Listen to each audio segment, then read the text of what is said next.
Come in. Tim, I'm triggered. Triggered? Yes, Tim, triggered. Why's that? Well, you see, I've been watching a lot of YouTube lately, and half the videos are clickbait, and the other half are top 10s. I just want a quality video for once. Do you know what I mean, Tim? Actually, I don't have any idea what you mean. But It gives me a great idea. What's that? How about we start our own YouTube channel? Our own YouTube channel. That sounds like a lot of fun. What do you think we should do? well, you do like video games, don't you? Dude, I am a video game. I love video games. Well, we picked the genre. Now, what game should we... Tim? Why are all these bananas in here? Oh, that's because I don't want our videos to lack appeal. Triggered.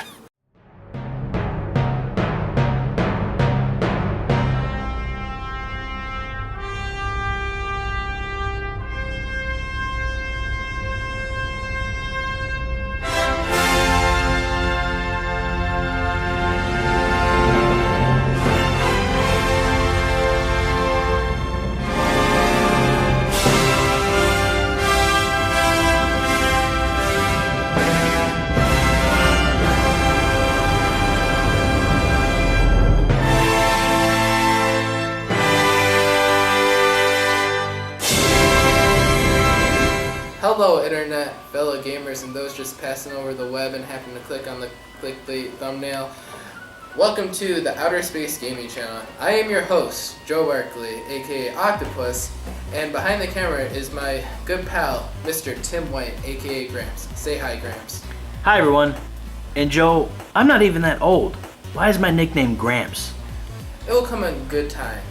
Very, very good time. But with the introduction out of the way, we are excited to be part of the YouTube community, and we hope to help gamers and non-gamers alike find games that they might like to try out, play a little bit. What do you think, Gramps? Joe, I'm gonna smack you. But yes, our goal here at Outer Space Gamers is to give quality gaming videos, whether it be video game reviews, top 10s, or even little skits that might interest viewers to try all different types of video games. So to start the channel, I thought we'd do a game that's pretty close to my heart. It's a lesser-known title in the modern platformer genre, and didn't get a lot of attention too much after its release, and that game is Donkey Kong Country Tropical Freeze for the Wii U, if you own it. It's a great game. But without further ado, let's take an Arctic plunge into the Donkey Kong world in an epic battle between ice and heat. So right away, the player is introduced to the heroes of the story in the opening scene, and... Good lord, is that Donkey Kong? Yeah, haven't you ever seen Donkey Kong before? Well, yeah, but it's been years since I landed my eyes on the ape myself. Geez, Gramps, when's the last time you've ever played a Donkey Kong game? Well, I did my first gaming console after the Atari was the original Game Boy, and that's where I played the original Donkey Kong game.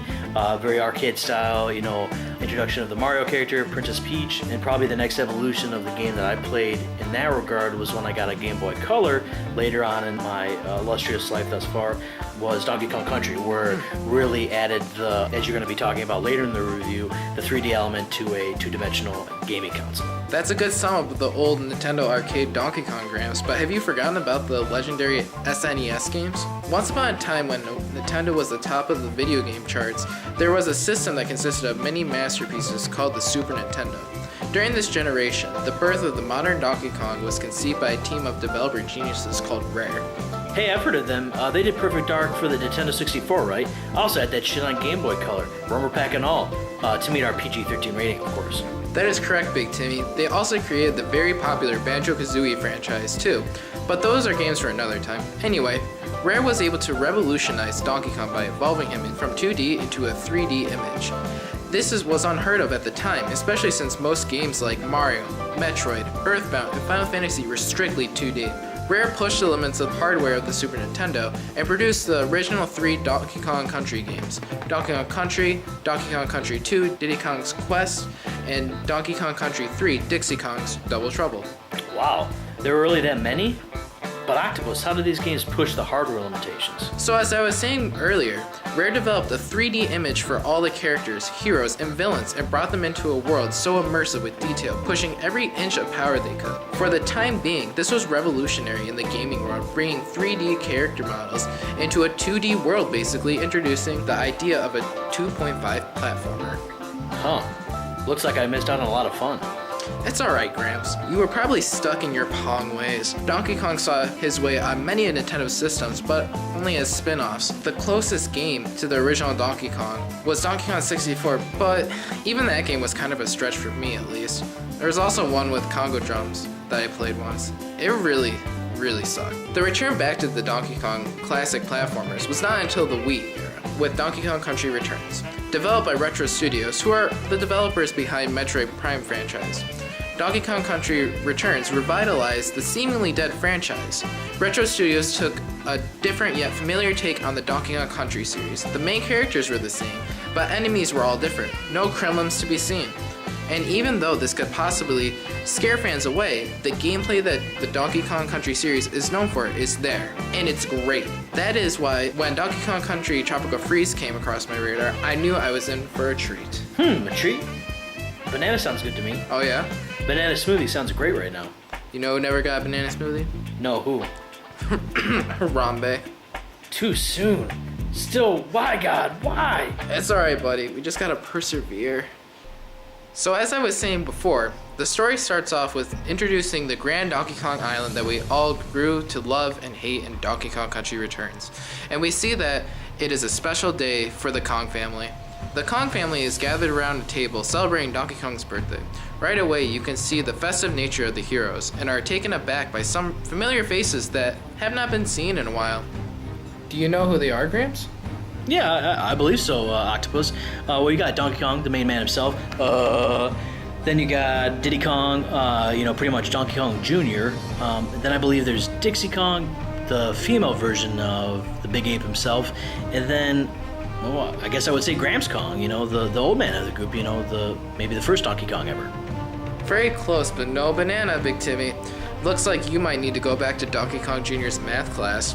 Donkey Kong and Diddy Kong have returned from their last adventure, and joined at the party with them are Dixie Kong, who is basically Diddy's girlfriend, and Cranky Kong, who is thought to be the original arcade Donkey Kong. I was pleasantly surprised and excited to see these three playable Kongs besides Donkey Kong in the game. I hold Dixie Kong close to my heart from the Super Nintendo days, and Cranky has never been a playable character before, so I was more than ecstatic to play alongside them. The camera pans away and focuses on a balloon that finds its way soaring out to sea, and we are introduced to an ominous Arctic-looking naval fleet. The music starts to dramatically change and chills start crawling up your spine as you watch as a bunch of penguins bang on drums and a giant walrus appears full of hate and determination for destruction. He summons that the penguins bring him his weapon of choice, an ice horn, and by the power of the Snow Queen Elsa invested in him, he blows away, creating a powerful shockwave, an ice wind dragon, flying using extreme speed right in the direction of the Kong's birthday celebration. The Kongs, who are still unaware of the quickly approaching danger, are about to start chowing down on their birthday banana cake, and all that Donkey Kong has to do is blow out his candle, but a snowflake slowly puts it out. Puzzled, the Kong family looks outside and sees a giant winter storm flying at them. Unable to react in time, everyone is caught in the massive windstorm and are flung into the sky like Team Rocket does in Pokemon. What, Pokemon? Oh, I know Pokemon. I play Pokemon Go right now. Hey, Octopus, let's become a Pokemon Go channel only. Tim, what did I tell you about bad games before the review started? But Octopus! Gramps! I choose you! Oh my god. Anyways, meanwhile, the giant ship containing the giant walrus and his army starts freaking flying around with the dragon and turns the lush, vibrant green island into a winter wonderland. And with that, we have, a basic simple plot of a platformer. That story reminds me a lot of that movie. Oh, what was that one with the penguin that tap dances? You mean Happy Feet? That movie? Yeah, I enjoyed it a little. Gramps, this is nothing like Happy Feet. And what did I say about bad movie references? Jeez, I can't catch a break today. Maybe you need to give yourself an ice bath to give your brain a jolt today. Time to redeem yourself. Don't worry, the next section will be a piece of banana cake. Oh, Lord. The first level starts off where we left the Kongs, flying through the air.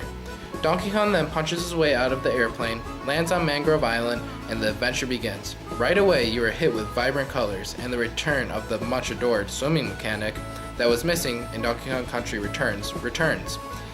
The first time I played, I instantly fell in love with the art style. The Donkey Kong Country franchise is known for having very immersive backgrounds and level structures, and this game is no exception. The player at first is only allowed to control Donkey Kong, but his controls are very simple. The game allows for 2 controllers to be compatible, and they are the Wii U gamepad and the Wii U Pro Controller.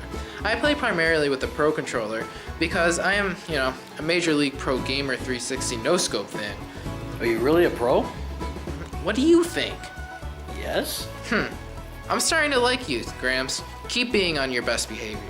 Donkey Kong's moves are classic Donkey Kong moves. Press B to jump, the left analog stick to move, and the X button to ground pound the ground. The back triggers allow for Donkey Kong to climb grass walls and hold barrels, and even enemies. And finally, perhaps the most important button of all of the game, which is Y. Why? Yes, Y. No, why? Why? I'm gonna...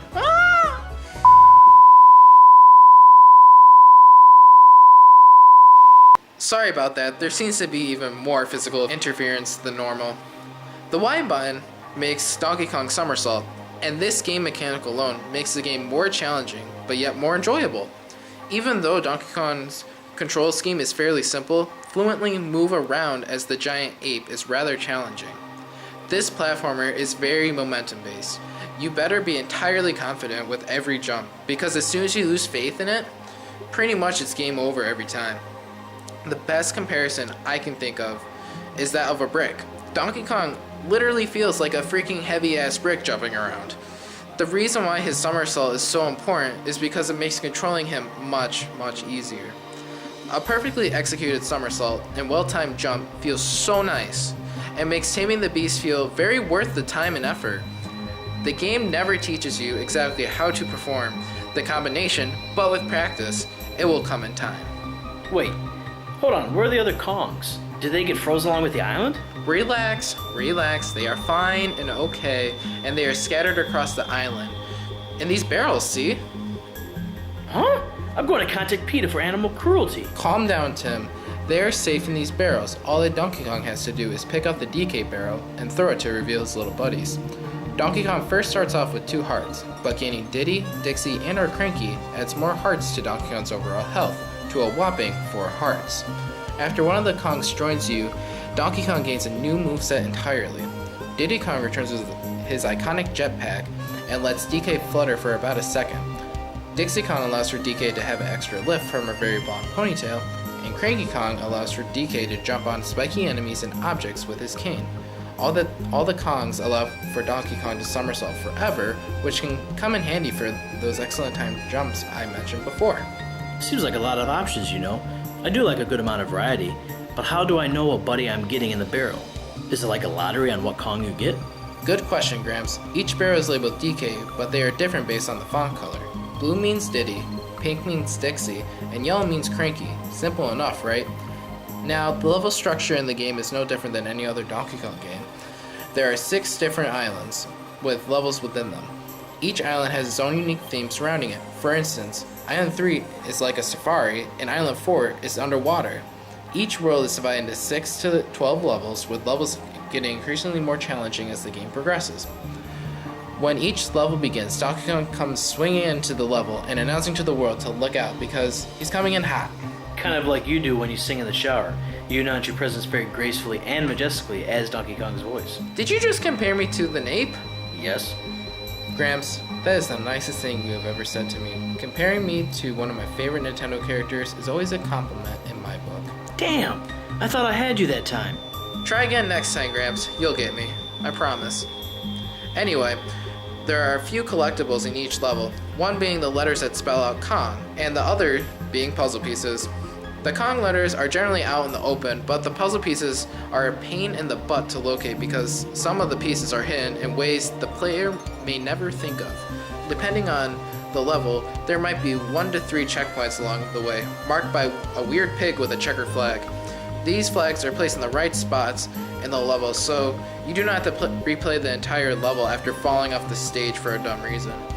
At the end of the level, there is an end level barrel that Donkey Kong has to break in order to complete the level.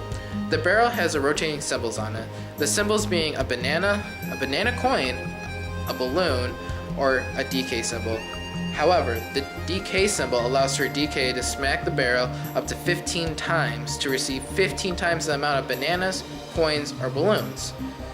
After doing so, you unlock the next level, so on and so forth. As I said before, basic platformer. Ah, but is it a basic platform, my dear friend Octopus?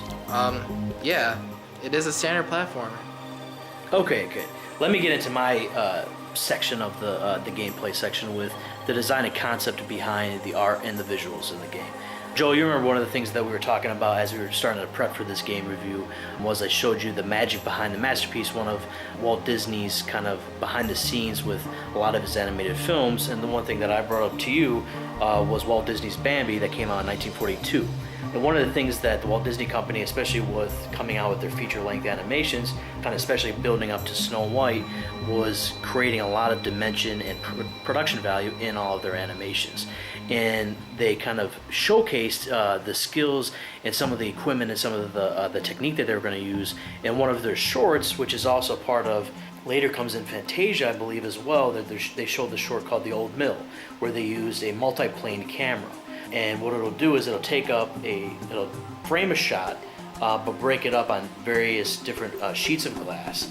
And so when you film it top down, you'll get the illusion of depth. You get a perspective that is very unique, and that's one of the things that they distilled in Bambi most prolifically in the opening sequence, when the camera, you as the audience and you as part of the film, Walt Disney wanted to bring you into the depth of that forest. And so that whole concept of illusion of depth, you can almost like reach right into the forest or reach right into the characters.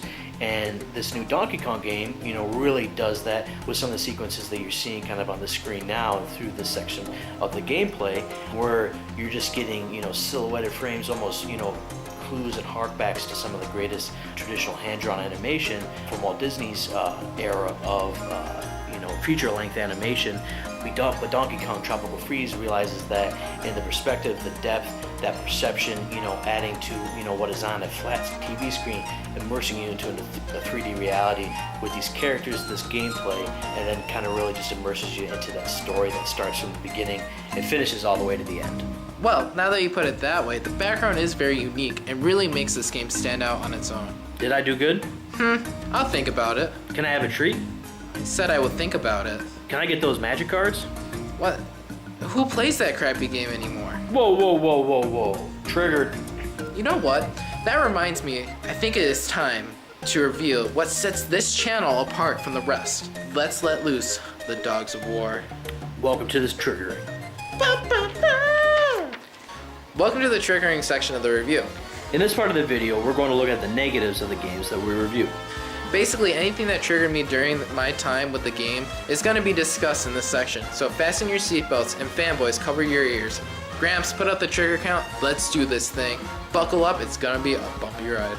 Trigger count up and ready, Doc Ock. Whenever you're ready to go, it's yours. What really triggered me, believe it or not, was the momentum from world to world, level to level, and any time there was a damn loading screen. Donkey Kong moves so slow from level to level, and it takes a while to get where you want to go. I mean, really, Donkey Kong, get the lead out of your tie and do a leg day for once. The real bone that I have to pick with user interface though is the loading screen, and oh lord, this triggers me so. Octopus, should I roll the clip? Gramps, you know what? Roll it and trigger the audience.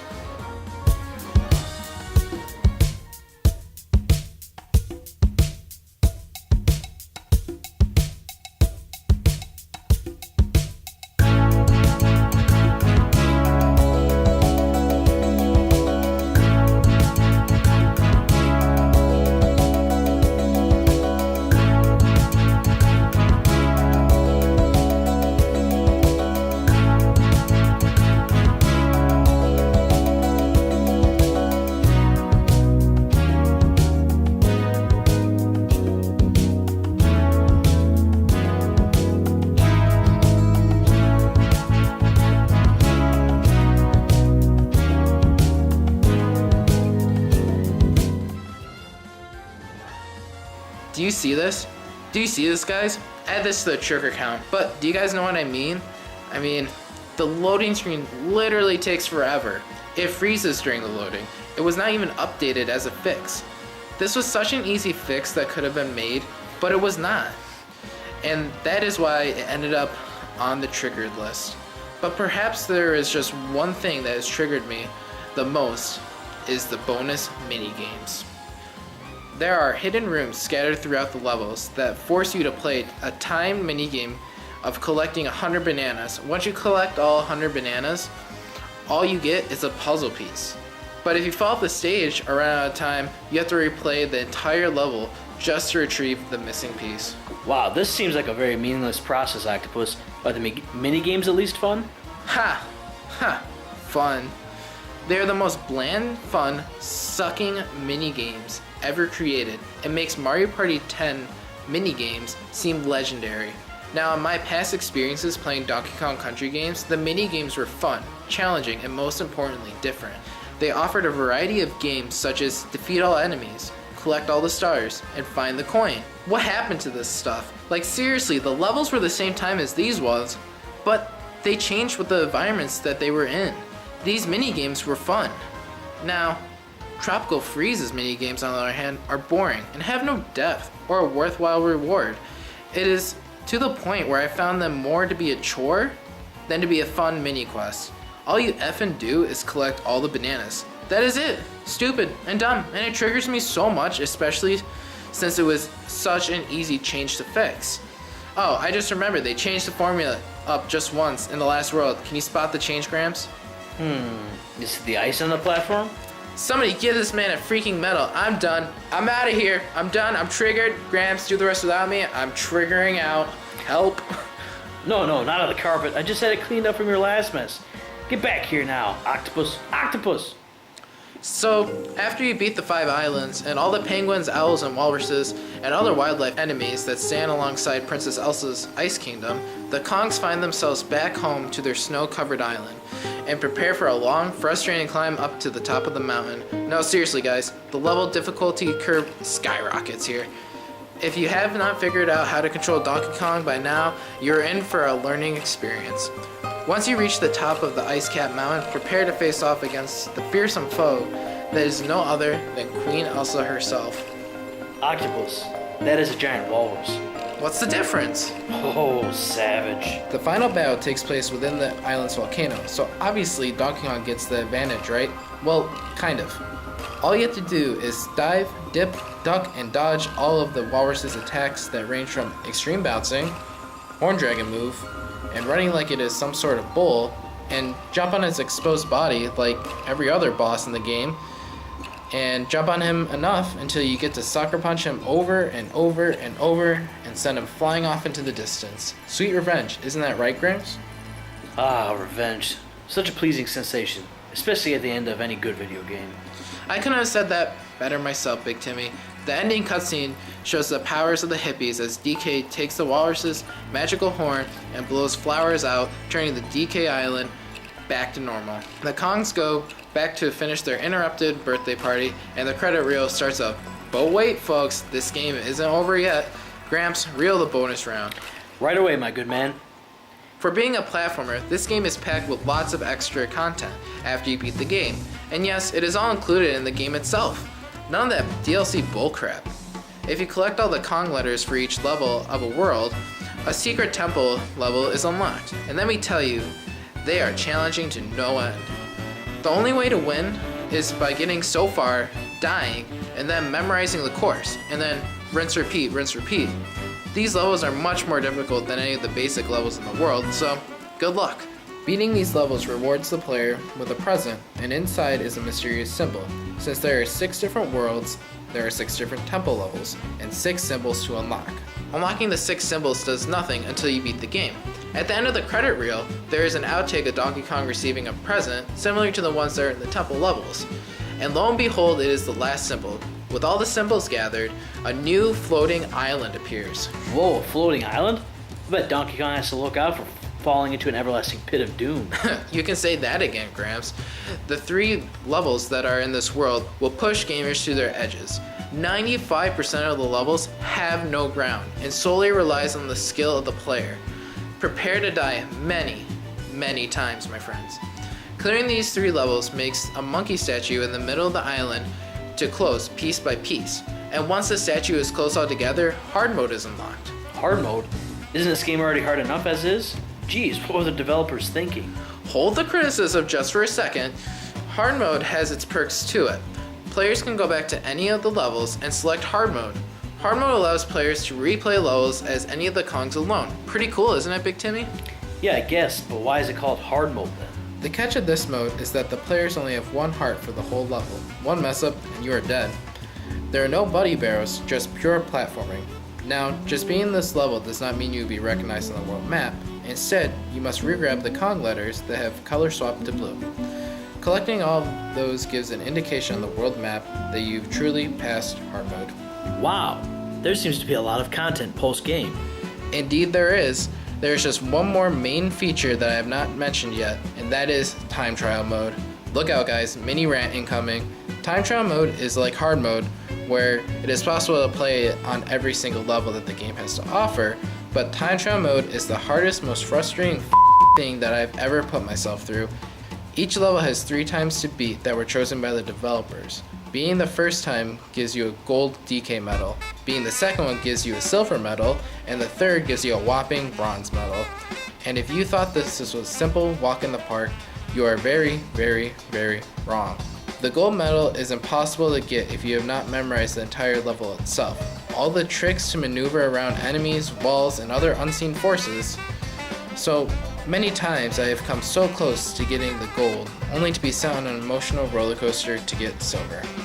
Maybe you are just bad.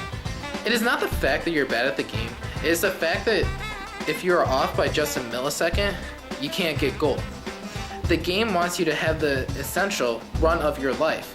If you want to win all the levels on go for it. If that is your style, go ahead. But just remember that all of those temple levels have time trials. And they are not fun. Honestly, the pig says start and I ponder to myself, why am I putting myself through this? So I say, F it, and I die anyway because I know I'm going to anyway. Calm down, Octopus. Relax, relax. Don't the puzzle pieces that you collect throughout the levels give you any extra costume? No, they give you nothing. Nothing but concept art. Nothing worth my time, in my opinion. They are for a collectathon type of players, and trust me, after the minigame rant, I will be happy if I never see another banana again. You mean one like this? Ugh, Gramps, put that thing away. You know I hate bruised looking fruit, and there are children watching. Jeez, behave yourself, old timer. Anyway, if you do all this extra content, the game will give you a 200% completion rate, and you can go brag to all your friends that you wasted so many unnecessary hours on this game. Is that all? Anything left? Yep, there is one more thing I forgot to mention. This extra crap triggers me. Whoa, whoa there, cowboy. Remember, we still have to give this game a rating. I know, let's do it. Donkey Kong Country Tropical Freeze is a challenging platformer, but it represents every quality that is in the platforming genre. The vibrant colors, the interactive background, and the return of all the favorite Kongs, and a simple story plot, and all the extra content makes this game special from all the rest.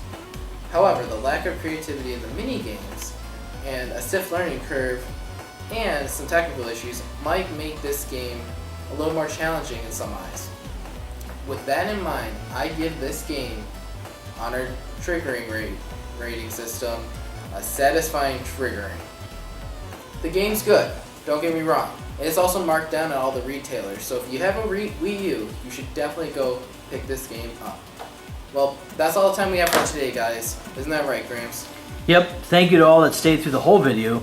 Don't forget to like or dislike the video. It does wonders, really. Also remember to comment in the description below if you guys want us to do some certain videos on maybe like a shooter, or if you want us to do more platformers. Let us know. We love positive and negative feedbacks. Also subscribe to our channel, it'll help a ton. And if you also like film, we could do film. Or we could argue with memes. I like memes. What do You say? are a meme. Thank you, too. See you guys. Bye.